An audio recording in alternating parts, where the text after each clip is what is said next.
सिलीगुड़ी के न्यू जलपाईगुड़ी थाना क्षेत्र में भाजपा कार्यकर्ताओं पर कथित हमले के विरोध में राजनीतिक माहौल गर्मा गया है।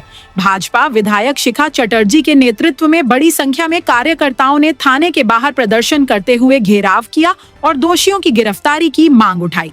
भाजपा का आरोप है कि तृणमूल कांग्रेस से जुड़े लोगों ने उनके कार्यकर्ताओं पर हमला किया, जिसके खिलाफ 12 नामजद आरोपियों के विरुद्ध प्राथमिकी दर्ज कराई गई है।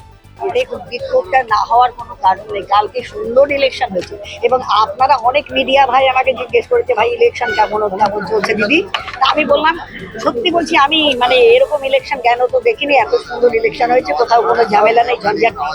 কিন্তু কালকে এই যে 296 নম্বর 97 নম্বর বুথে আমাদের যে কর্মী বিপ্লবকে যেভাবে মারা হয়েছে, ওনাকে তো ওখানে মেরে ফেলে দেওয়ার একটা ব্যবস্থা করা হয়েছিল, যে ওইখানে মেরে ফেলে দিলে পরে এলাকাটা ভয় পেয়ে যাবে, হয়তো অন্যান্য জায়গার ভোটগুলো বন্ধ হয়ে যাবে। তার সঙ্গে আগামী 29 তারিখে যে ভোট, সেই ভোটটা কিন্তু অন্যরকম কেস হয়ে যাবে, মানুষ ভোট দিতে যাবে না। তা মোটামুটি একটা প্যানিকের সৃষ্টি হবে।